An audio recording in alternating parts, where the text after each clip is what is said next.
Welcome to the Big Four Accounting Firms podcast, brought to you by thebigfouraccountingfirms.com. Check out our blog and subscribe to our podcast for career advice, recruiting secrets, and the latest Big Four news. Hope you enjoy the show.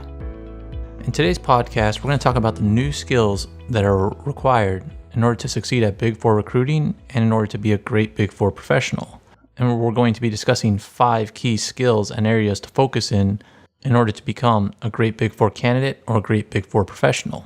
And the reason we're doing this is because we recently did a podcast about how the Big Four accounting firms are going to be changing the way they make partners.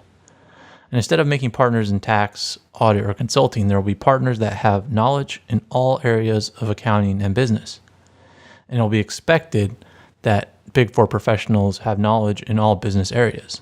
And these new partners will sell all of the Big Four accounting firms' services and products to their clients. And this won't only change the Big Four accounting firms themselves, but it will also change what they look for in Big Four candidates and from their own professionals. So let's get into the 5 key skills and areas that will change as a result of this. Now, the first key way that Big Four professionals and recruits are going to need to change is that they're going to need to stop focusing on tax and accounting when talking to Big Four management. Big Four will be focusing less on students' knowledge of accounting and tax when they recruit them. Knowing about tax and accounting will help you do well in school and on the CPA exam, but it won't make you a better Big Four accountant, and it also won't set you apart during recruiting.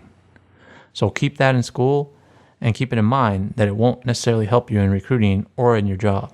You need to start focusing on other areas of your business background and becoming a more well-rounded business professional rather than a more well-rounded accountant or tax accountant or a consultant. And so with that, what should you focus on if you're not focusing on those areas?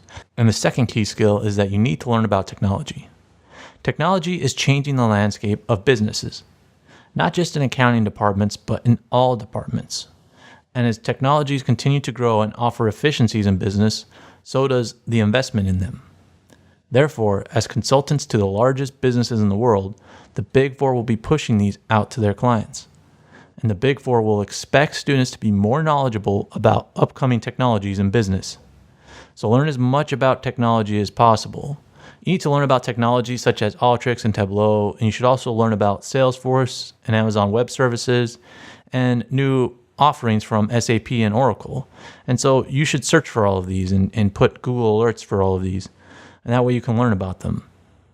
And if you don't know anything about them, make sure to go to our website, but also make sure to go to Salesforce, Amazon Web Services, learn about cloud computing, learn about basically all the new technologies that businesses are investing in. And this includes blockchain, cybersecurity, and have a general knowledge of these so that you can speak about them and ask questions about them. You don't need to be an expert in them today, but you just need to be aware of them.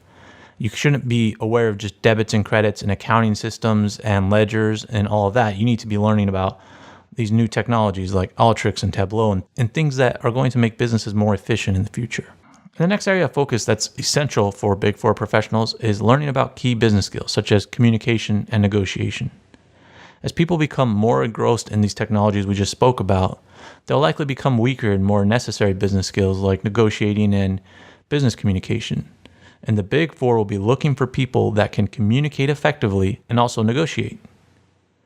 Communicating effectively will be key for these new one-firm partners because these new one-firm partners will have to sell all of the new services being offered by the Big Four. And these new partners will be responsible for 100% of their clients' problems. So since they'll be responsible for 100% of their problems, these partners will have to find out which problems matter the most to their clients, and they'll have to prioritize them. But they're not going to be able to figure out which problems matter most to their clients if they can't communicate effectively.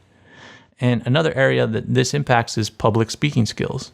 This is also an important part of communication, and it's key in the Big Four because you'll be making presentations to clients in order to win these new services. So if you can learn these, this will really set you apart from other Big Four professionals and Big Four recruits. And negotiation will also be important, in my view, because people in the Big Four will be involved in more work with large corporations. And that's what they envision with these one-firm partners. These one-firm partners will be bringing all the services to their clients. And so this means the Big Four will be winning more and more projects as they become one of the sole providers of professional services. And this means you'll be signing huge contracts, and they'll be frequent contracts.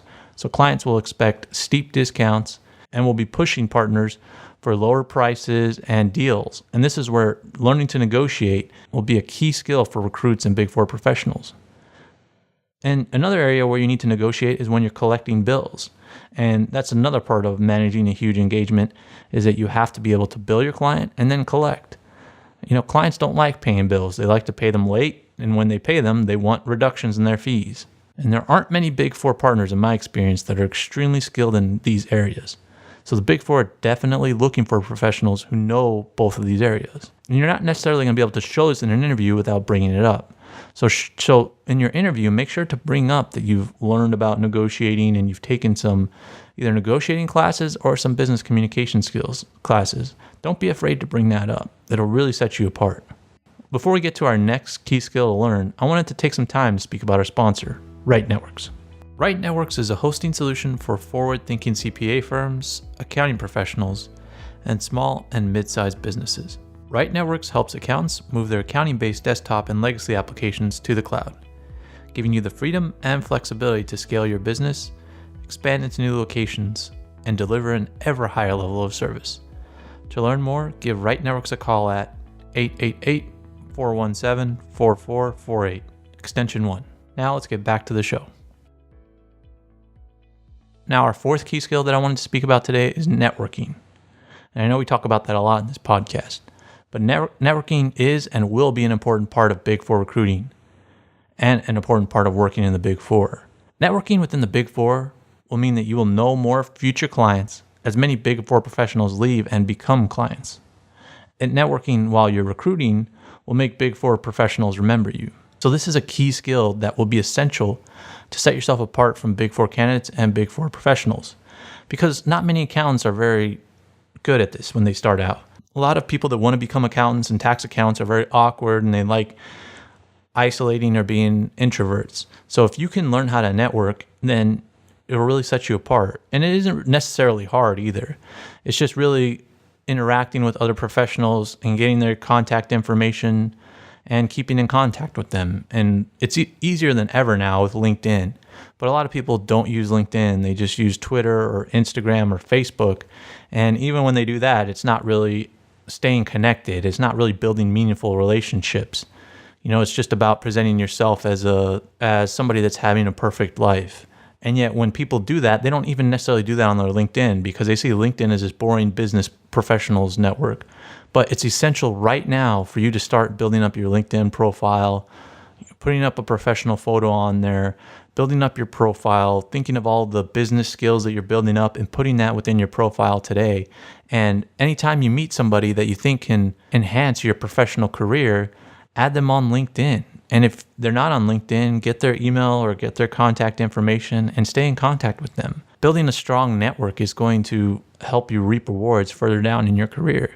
And it doesn't matter today who you know, it's about practicing. It's about practicing building these connections and staying in contact with them, so that when you do get in business, you start connecting these people and you start keeping track of it. And then 10 years down the road in your career, you're going to realize that all those people that you met and kept track of, it's just going to make your life so much easier. You're not going to have to do as much work and as much cold calling as other people have to do.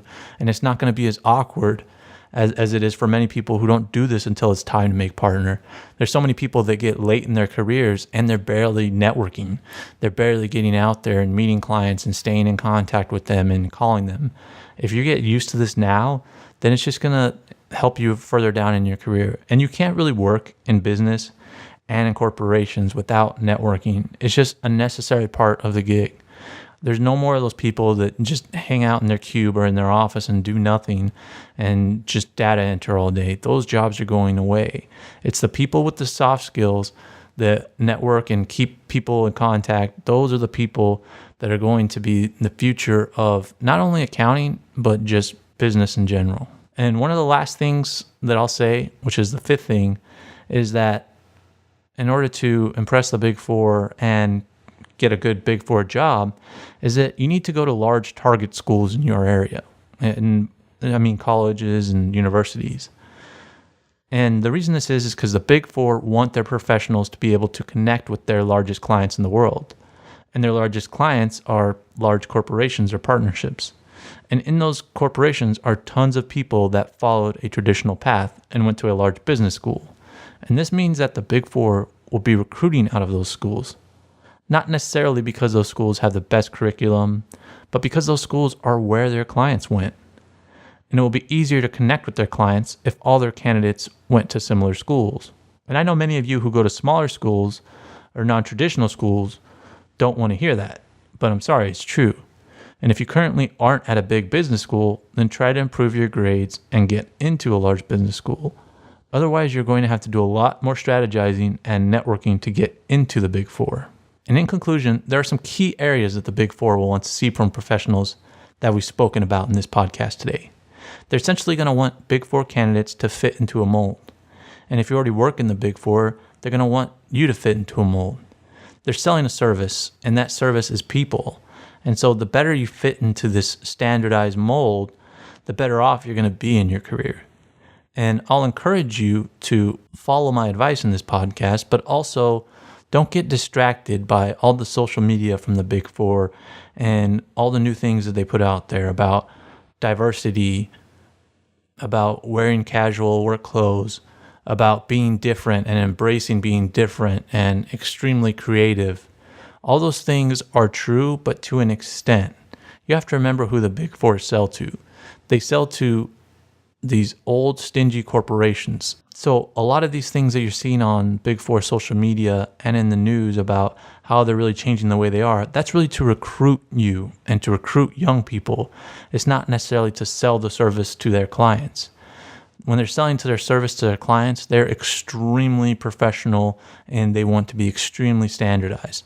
So that's what they want from you as a Big Four candidate, despite what they say. Now, in your interview, you can talk about all those shiny new things that they're talking about because they want to know that they're doing a good job in reaching you. But when it comes to talking about who you are and what you've done, you want to talk about all these standardized skills that you've built up, about being able to network and negotiate and how much you know about technologies. You're presenting yourself as a product to their clients. And the more standardized traditional approach that you followed, and as far as business skills go, the better off you're going to be. Because as the Big Four become bigger and have more work from the largest companies in the world, it means that they will want their professionals to be able to go into the largest companies in the world from day one as starting at the Big Four accounting firms. And this means you'll have to be groomed as a business professional from day one. They don't want to have to train you, or they don't want you to have to go through tons of training to learn how to be able to present to their clients from day one. And what this means is you don't need to know everything about tax and auditing. So learn that to get through school and learn that to get to the CPA exam, but focus on these other business skills while you're doing that so that you can really set yourself apart.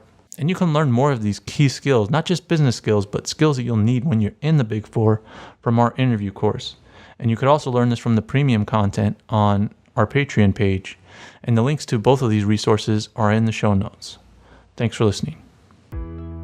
If you need help and guidance through your Big Four recruiting process, make sure to check out our links to our books and courses in the show notes below. For additional Big Four career insights, tips, and tactics, visit our Patreon page, whereas for as little as $1, you could start receiving unique guides and checklists to help you throughout your career. Support us by not only donating to our Patreon page, but also by subscribing to our podcast on iTunes, Google Play, Stitcher, or your favorite podcast player today.